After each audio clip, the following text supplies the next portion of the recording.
네, 굿모닝 OBS 생방송으로 함께하고 있습니다. 오늘 함께하고 계신 코너, 목요일에 함께하는 여야 정치 코너 여야만만. 오늘도 국민의힘 신주호 상근 부대변인, 그리고 더불어민주당 김민주 전 부대변인 함께하고 있습니다. 예, 저희가 4부에 계속 얘기를 이어가겠습니다. 그때 1차 체포영장 집행을 할 때 그 이후에 이제 국민의힘 40여 명 의원들이 또 관저에 집결하는 모습도 포착이 됐고요. 어떻게 좀 신주호 부대변인님, 국민의힘 의원들 지금 전체 분위기는 좀 어떻습니까? 그러니까 솔직히 말씀드려서 이 한 44분 정도 가셨어요. 예. 근데 이 44분은 개별적으로 참석을 하신 것이고 지도부 차원에서는 관저 앞에 집결하지 않겠다라고 명시적으로 밝힌 상황입니다. 예. 저 개인적인 생각입니다만은 국회의원이라면 그렇게 광장 이렇게 야외로 나갈 것이 아니라 이 공수처가 신청하고 서울 서부지법이 발부한 체포영장의 부당성, 이거를 알리기 위해서는 저는 공론장 안에서 해야 된다고 생각합니다. 국회에서 해야죠. 여기를 가실 게 아닙니다. 국회에서 해도 그것을 국민들께 충분히 납득을 시킬 수가 있어요. 오히려 대통령 관저로 나가버리면 국민들이 보실 때 법원의 판단까지도 무시하려는 것이냐, 이렇게 의심을 살 수가 있고요. 무엇보다 저희 당은 어쨌든 계엄에 대해서 반대한 상황입니다. 그럼에도 불구하고 이렇게 의원들이 개별적인 참석이라고는 하지만 우르르 대통령 관저 앞에 몰려간다라고 하는 것은 계엄에 찬성하는 것처럼 비춰질 가능성도 농후하다고 봅니다. 저는 이거는 매우 부적절한 행동이었다고 생각해요. 그런데 어쨌든 그 가신 분들이 좀 중진 의원들이 많긴 하잖아요. 중진 의원들이라기보다는 중진 몇 분 계셨고 초재선 의원들도 계셨고 뭐 그렇게 중진들이 많이 가시진 않았어요. 영남 쪽 의원들 이렇게 영남 분들이 많이 가셨고. 그럼 앞으로 국민의힘 방향에 조금 영향을 미치지 않을까라는 이제 걱정들도 좀 있거든요. 아닙니다. 그럴 것 같지는 않아요. 저 지도부의 입장이 확고하기 때문에 방침은 명확합니다. 당 전체가 대통령 관저에 가는 것은 안 된다. 이런 입장은 지금 아주 명확하게 밝힌 상황이기 때문에 그것을 뒤집기는 어려울 겁니다. 알겠습니다. 친한 게 누구죠? 예전에 친한 게 장동혁 의원. 그분 간 것도 되게 아주 눈에 띄었어요. 좀 이슈가 많이 됐고 많이 보도가 됐습니다. 그분은 왜 가셨대요? 그러니까 장동혁 의원이 저기 판사 출신이세요. 판사 출신이다 보니까 이 영장 발부가 얼마나 위법하고 부당한지에 대해서 개인적인 소신이 있었던 것 같습니다. 그래서 가신 게 아닌가 생각해요. 장동혁 의원은 분명히 계엄 해제 요구안도 찬성 던지신 분이기 때문에 법과 원칙으로 해서 개인의 그 신념, 그것을 구현하기 위해서 간 것이지 뭐 다른 의도는 전 없다고 봅니다. 그렇죠. 지금 서부지법에서 발부한 그 영장 그 법적인 거에 대해서는 사실 좀 논란이 있는 상황이기 때문에 그런 의견이 있었던 것 같습니다. 한동훈 대표와도 이제 등진 그게 또 그런 차원인가라는 생각도 들지만 여튼 김민주 부대변인님, 대한민국 법원이 발부한 영장입니다. 그거에 대한 정당성을 논하는 것 자체가 사실은 사법 질서를 무시하는 불법적인 행위들이죠. 저는 그 한남동으로 달려간 분들이 윤석열 대통령이 파면이 안 될 거라고 파면을 막기 위해서 달려갔다고 생각하진 않아요. 본인들도 알죠. 이건 돌이킬 수 없다. 다만 본인들 운동하러 가신 분들 한 부류. 그래서 야망이 크신 분들 있잖아요. 윤상현 뭐 대권론까지 나오고, 그다음에 김문수 장관도 지금 굉장히 잘 달리고 있으시더라고요. 그거랑 아까 장동혁 얘기하고 TK 의원들 많다고 그랬잖아요. 그거는 욕 안 먹으려고 가는 거죠. 자기네 극성 지지자들에게. 그래서 정치적 행위에는 다 이유가 있는 건데 이분들은 국민이나 역사에 대한 책임감, 그다음에 법에 대한 어떤 의무감 대신 그 유튜버들에게, 그다음에 극렬 지지자들에게 욕 안 먹으려고 하는 이유가 더 컸던 거 아닌가 이런 생각 해봅니다. 아니 근데 국민의힘 의원들 분위기가 뭐 조기 대선은 인정은 한다, 뭐 이런 분위기도 있다는데 이게 맞나요? 좀 확인이 가능합니까? 탄핵 심판이 어떻게 되는지에 따라서 사실 조기 대선 여부를 따져봐야죠. 그런데 뭐 지금 다들 마음 속으로는 최악의 상황까지도 염두를 해두어야지 예. 그 상황에 우리가 맞닥뜨렸을 때 대처가 어느 정도는 수월하게 되지 않겠습니까? 그렇죠. 예, 예. 그런 상황인 것 같습니다. 예. 여러 가지 플랜을 갖고 계실 네, 것 네. 같습니다. 예. 알겠습니다. 근데 그런 와중에 사실 최근에도 여론조사들을 좀 보면 제가 뭐 하나를 특정하게 얘기는 하진 않겠지만 정당 지지율이 이제 많이 좀 폭이 좁혀진 상황이긴 합니다. 그래서 민심이라는 게 어느 쪽을 향해 있는지 한 50%에서 40%까지 민주당 지지율도 3주 연속 지금 떨어진 결과도 있고 국민의힘도 다시 좀 반등을 했습니다. 그리고 윤석열 대통령 지지층들도 많이 모이고 있어요. 예. 이런 현상 좀 기이하긴 합니다. 솔직히. 예. 국민의힘에서는 어떻게 보세요, 이런 현상을? 저는 개인적으로 그렇게 될 것 같았습니다. 이게 상황이 극한으로 치닫다 보면은 네. 양쪽으로 몰릴 수밖에 없어요. 지금은 그냥 그런 상황인 것이지 과연 그 상황 그대로 선거를 만약에 어떤 선거든 치렀을 적에 그게 그대로 갈 것인지 그건 한번 따져봐야 되겠죠. 저희가 지난번 총선 전에도 사실 여야의 지지율 차이는 그렇게 안 났습니다. 여론조사상 지지율 차이가. 예. 그런데 선거 결과를 이렇게 봤을 때는 굉장히 극명하게 많이 났잖아요. 네. 물론 득표율 차이는 얼마 안 났습니다만 예. 그런 거라고 보면 될 것 같습니다. 여기서 어느 정당이 어느 후보가 더 많은 가운데에 있는 국민들께 다가갈 수가 있을 것이냐. 더 그러니까 중도 지지하는 정당이 없음. 그 국민들을 우리 편으로 우리를 찍게끔 유도할 것이냐. 이제 그 차원인데요. 저는 그거는 뭐 향후 정치 일정에 따라서 예. 각 당이 노력을 할 것이라고 보고 지금 상황에서는 그냥 양당의 지지층들이 결집하고 있는 상황이다. 그렇게 분석합니다. 아니 그 김민주 부대변인님, 이 여론조사 기관마다 좀 다르긴 합니다만 그 최근에 나온 거, 그러니까 한국 여론 평판 연구소가 아시아 투데이 의뢰로 지난 3일부터 4일 전국 만 18세 이상 남녀 1,000명을 대상으로 진행한 이 발표가 이제 가장 이슈가 되고 있는데 이게 좀 약간 그 편향적 조사라는 그런 얘기도 있어요. 그 김민주 부대변인님 여론조사 또 대가 아니세요? 네. 좀 알려주세요. 뭐가 문제였습니까? 보통 이제 명태균식 조작은 이제 데이터를 건드리는 방법이었고요. 요번에 이제 그 누구죠? 그 한국 여론 평판 연구소 아시아투데이. 예. 이게 저 고성국 씨가 아시아투데이의 예. 그 고위직으로 있으시죠. 예. 그래서 그 고성국 TV의 여론조사를 주로 했던 기관으로 알고 있는데요. 예. 모든 여론조사는 그 의도가 있죠. 그래서 그 특히나 그 의도가 제일 많이 나오는 게 선거기 때문에 중앙여론심의에서는 사실은 선거 관련된 걸 굉장히 꼼꼼하게 봅니다. 근데 이거는 사실 꼼꼼하게 안 봐요. 그래서 그렇게 그 예민하게 보지 않는 문구. 예. 예를 들어서 뭐 그 선거 과정에서 누구 지지하느냐 이런 거는 되게 꼼꼼하게 보는데 네. 일반적인 이런 걸 꼼꼼하게 보지 않아서 이런 문제가 있었는데요. 의도가 있다는 게 뭐냐면은 보통 예전에 대통령에 대한 그 물어볼 때는 지지도를 물어보지 않습니다. 예. 대통령으로서의 직무 평가에 대해서 물어보게 돼요. 예.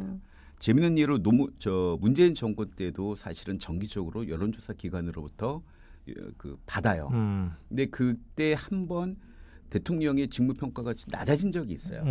그래서 이거를 지지도로 바꿔서 이제 한번 해보자 해서 두 가지를 같이 해본 적이 있는데 지지도가 더 높게 나옵니다. 직무 평가보다. 왜냐하면 예. 내가 이 대통령을 지지하지 않아도 예. 대통령이 대통령으로서의 역할을 잘 못하면 부정적으로 의견을 냅니다. 예. 근데 이번에는 제지도 조사를 해본 거예요. 근데 그 지금 대통령의 직무가 정지가 돼 있으니까 원래 안 하죠. 그래서 갤럽은 안 하고 있죠. 갑자기 직무 평가에 되는 게 아니라 지지도 조사로 예. 내놓는 조사는 의심해봐야 된다. 의도 자체를. 그러면 질문 자체도 이번에 보니까 원래 그 윤 대통령을 지지합니까?라고 질문하면서 그 정도로 얘기한 거잖아요. 지지합니까도 이상한 질문인데 그것도 뭐 잘못된 질문인데 요번 그 아시아투데이 의뢰 그 한국 여론 평판 연구소 조사 설문은 첫 번째 이거예요. 내가 너를 얼마나 좋아하는데 아니? 뭐 이런 뜻이에요. 얼마나 지지합니까?라고 물어봤습니다. 즉 지지를 밑에 깔고 물어보는 거죠. 예. 그럼 만약에 질문을 지지를 한다고 했으면 지지합니까? 안 합니까? 뭐 이런 식으로 했어야 되는 거죠. 그렇게 해도 하는데 그렇게 물어보는 것도 문제가 있다라는 거예요. 보통 대통령의 지지율과 대통령의 직무평가 다릅니다. 완전히. 예. 내가 대통령의 직무를 지지하지 않아도 예. 지지는 할 수 있잖아요. 직무를 지지하는 거와 대통령 자체를 지지하는 다르다. 예. 라는 말씀이고 또 특히나 이게 다른 질문을 보니까 뭐 다른 3번, 4번, 5번 질문을 보니까 예. 좀 재밌어요. 예를 들면 윤석열 대통령 체포영장에 대한 불법 논란에도 불구하고 불법이라는 걸 전제하고 물어보자. 그러면 보통 3번에 이런 질문 나오면 내가 진보적인 사람이야. 예. 이거 뭐야? 혹시 내가 잘못 질문해서 이거 얘들한테 잘못 쓰이는 거 아니야? 하고 끊어버리죠. 이걸 하우스 이펙트 효과라고 합니다. 예. 그래서 네. 과한 진보 쪽 여론조사도 좀 우리가 하우스 이펙트가 지금 깔려 있다라고 봐서 몇 예. % 까고 보는 경우가 있고요. 예. 이건 아예 대놓고 물어봤기 때문에 사실 과표집됐죠. 그래서 실질적으로 이걸 데이터를 보니까 보수분들이 과표집되어 있더라고요. 그래도 어쨌든 20% 초반까지 떨어졌다 이제 40%로 나왔으니까 이거 다르다는 겁니다. 숫자, 20% 초반 나왔다는 거는 직무평가에 대한 조사였고 이거는 알겠습니다. 단순 지지도 예. 조사여서 어쨌든 받아들이는 건 우리 청취자분들이 하시면 네, 될 네, 것 같고요. 네, 사실 네. 예전에 뭐 김어준 대표가 하는 그 여론조사 꽃 같은 경우도 있기 때문에 그렇죠. 요거는 그것도 각자, 하우스 이펙트 효과가 있죠. 알아서 그래서 보통 꽃조사 같은 경우에는 저희가 진보가 좀 많이 잡히죠. 네. 그런 거는 알아서 평가하시면 네. 될 것 같습니다. 다음 주제로 하나 좀 넘어가 볼까요? 예. 계속되는 또 탄핵의 탄핵. 근데 지금 이제 최근에 또 최상목 지금 권한대행 관련해서 또 여러 가지 얘기들이 좀 많습니다. 지금 뭐 야당 쪽에서 탄핵을 뭐 기저로 한 뭐 인질극을 하는 거 아니에요? 이런 얘기까지도 나오는데 좀 어떻게 보시나요? 지금 이 상황에 대해서 사태 방임했다. 예. 먼저 우리 신조 부대변인님. 그러니까 민주당이 이 국가 정상화를 위한 것인지 아니면 이재명을 대통령으로 만들고 싶은 것인지 그거를 명확히 해야 됩니다. 지금 민주당의 속셈은 너무나도 뻔해요. 빨리빨리가 안 되니까 한덕수 권한대행도 탄핵하고 뭐 최상목 권한대행도 엄청나게 비판을 가하고 그러니까 본인들이 생각했었던 정치 일정 그 스케줄대로 안 되면은 굉장히 붕괴하고 있는 것 같습니다. 근데 그럴 게 아니에요. 대통령 탄핵 아니겠습니까? 이 탄핵이라고 하는 것은 역사에 남는 것이고 또 굉장히 일반적인 사건이랑 달라. 이게 이상민 행안부 장관, 뭐 이진숙 방통위 이런 분들 탄핵하는 거랑은 차원이 다른 문제입니다. 대통령 탄핵이기 때문에 그만큼 엄밀하고 굉장히 세심히 관심을 기울여서 해야 되는 것인데 그렇지가 않고 지금 민주당이 너무 급하게 가고 있다. 그렇기 때문에 저는 국민들께서도 지금 민주당을 향한 비판 여론이 점점 늘어나고 있는 것이라고 생각합니다. 네네. 아니 그 탄핵 그 자체에 대해서도 너무 성급했던 거 아니냐라는 평가가 지금 좀 나오고 있는데요. 김민주 부대변인님이 네네. 지금 내란죄 이제 뭐 또 세부적으로 다시 처리하겠다 이런 얘기도 나오잖아요. 좀 어떻게 보세요? 지금 이 상황에 대해서? 그 내란죄 철회 문제는 사실은 뭐 솔직히 말씀드리면 우리가 너무 급하게 하다 보니까 굳이 넣지 말아도 되는 것들 과유불급이라고 하는데요. 굳이 사족을 넣은 건 맞아요. 처음에. 그런데 그렇다고 해서 이것이 뭐 빼는 게 문제가 있는 것처럼 큰 뭐 아예 처음부터 원점을 돌려야 되는 것처럼 얘기하는 거는요. 침소봉대고요. 예. 이미 헌재에서도 충분히 뭐 그 문제는 뭐 이제 제대로 재판하겠다는 입장이 많이 있는 것 같고 이거에 대한 논란은 권성동 그 원내대표께서 제일 잘하세요. 2017년도에 이미 권성동 그 대표께서 이 문제에 대해서 충분히 뺄 수 있다. 요건을 정리해서 헌재에다 낼 수 있다. 재판과 그 수사 형사법과 그다음에 헌재 그 재판은 다르다라는 말씀을 우리 권성동 대표께서 하셨고요. 그 당시에 2017년도 때 그 새누리당의 그 탄핵을 좀 주도하시면서 직책이 뭐였죠? 제가 기억이 안 나요. 법사위원장이셨어요. 그렇죠. 그래서 지금 정청래 의원 역할을 하셔서 맹활약을 해주셨고요. 그래서 그때 논리를 그대로 갖다 보면은 틀린 게 없고요. 다만 이제 그 제가 아까 말씀드렸는데 지금 저희 민주당이 좀 서두르는 건 있다. 그래서 저는 급하게 서두르지 않으면 좋겠다. 예를 들면 내란 특검도 그 어제 우리 그 재의결 안 되면서 다행스럽게 저희가 이제 그러면은 국민의힘이 원하는 대로 수정할 용의가 있다고 저희가 발표를 했어요. 그것도 저희가 너무 과하게 급하게 서두르다 보니까 충분히 논의가 안 된 채에서 부결됐는데 이번에는 제대로 협의해서 국민의힘의 의견을 받아들여서 내란 특검을 다시 추진하겠습니다. 근데 이 내란죄를 철회를 하게 되면 그 헌재 판결이 하고 안 하고 차이가 많이 나요? 없습니다. 그러면 왜 계속 가셔도 근데 될 것 지금 같은데. 사실 그게 논란이 있는 거 아니에요? 이게 오래 걸리잖아요. 오래 걸려요. 입증이 어렵다라는 거 아닌가요? 헌법재판소의 심판 과정이 형사 재판장이랑 똑같습니다. 그러니까 검사라고 불리는 탄핵 소추위원장이 있고요. 피청구인이 이제 변호사들이 있고 이렇게 방어하는 거죠. 증인들도 다 불러서 해야 됩니다. 이게 내란죄인지 아닌지를 따져보려면 수많은 증인들을 불러서 신문하고 해야 돼요.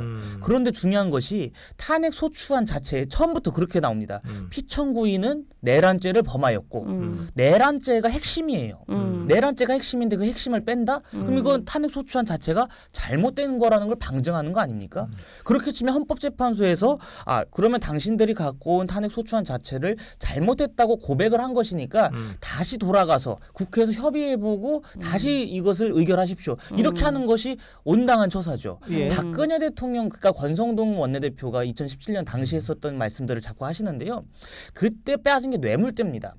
박근혜 전 대통령은 뇌물죄가 빠진 거예요. 근데 그 당시에 뇌물죄는 수많은 탄핵 소추 요소 중에 하나였고요. 지극히 하나였습니다. 이번엔 핵심이다. 일부분이었죠. 근데 이건 내란죄가 핵심 아니겠습니까? 사안의 비중이 다르다. 네, 핵심을 빼고 어떻게 심판을 합니까? 이거는 헌법재판관들도 심판할 거리가 없는 거예요. 그러면 심판을 하면 안 되는 겁니다.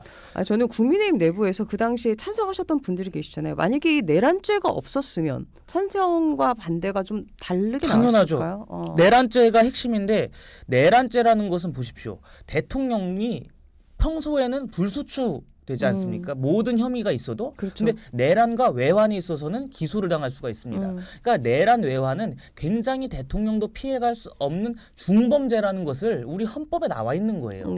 그렇기 때문에 당시에 국민의힘 의원들도 이것을 뭐 사실상 일반적인 그 사법기관에서 수사를 받거나 재판을 받는 것보다 헌법재판소를 통해서 한번 받아보자. 이렇게 해서 저는 찬성표를 던졌던 분들도 있을 거라고 생각합니다. 근데 만약에 다시 탄핵 소추안이 다시 작성돼 가지고 내란죄가 빠진다? 그러면 이번에 200선 넘기기가 힘들 겁니다. 그 전혀 그 조금 혼란을 자꾸 야기하는데 그건 굉장히 사실 말도 안 되는 이야기라. 내란 혐의가 다 들어가 있죠. 말도 안 되는 이야기라 사실은 답변을 저희 주위 의원들한테도 하지 마라. 이거 말도 안 되는 건데 왜 자꾸 끌려가냐라고 제가 뭐라고 하는데요. 그러니까 억지를 부리니까. 좀 정리 좀 해주세요. 그러면 탄핵 심판은 형사 재판이 아니에요. 일종 행정 소송입니다. 그래서 범죄의 성립 여부는 헌법 재판의 심판 대상이 아니고요. 범죄 성립이 되는 구체적 사실관계에는 형사 재판에 맡겨야 되는 거고 헌법상 원칙에 위반되는 것만 따지는 게 헌재입니다. 이거는 권성동 원내대표께서 2017년도에 정확하게 말씀해 주신 거고요. 아까 아주 단순 얘기했던 그거죠. 그러니까? 단순한 예를 들게요. 그 학폭위 같은 거 있죠. 학폭위를 여는데 학폭위에서는 태학과 전학, 징계 여부만 결정하죠. 학폭위에서 폭행죄 유주 문제는 심사하지 않는 거죠. 그다음에 이혼할 때 이혼 소송하다가 부부끼리 싸웠어요. 뭐 주먹으로 때렸어요. 근데 이혼 가정법원 가죠. 이혼 문제는. 그죠? 헤어져라. 근데 때리고 싸워서 상처 입은 건 어디 갑니까? 가정법원 가지 않아요. 일반 법원 가죠. 이거를 정리하는 거예요. 원래 또 정리하게끔 되어 있어요. 헌재가 변론 그 기일 전에 사전 이렇게 회의하잖아요. 이렇게 해서 정리하는 겁니다. 어떻게 정리하냐? 내가 피해를 입었어요. 피해를 입으면 막 그 재판정에 가잖아요. 나 이것도 문제고 저것도 문제고 나 이것도 당기고 저것도 당기고 막 열 몇 가지를 얘기해요.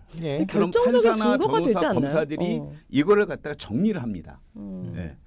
내란 행위가 빠진 게 아니에요. 내란 행위가 헌법에 위반되는지만 보는 거고 내란죄에서 최고형은 사형이나 무기징역이죠. 이거 헌재가 못 때려요. 이거는 대법이 때려야 되잖아요. 그럼 대법으로 보내야 되는 거죠.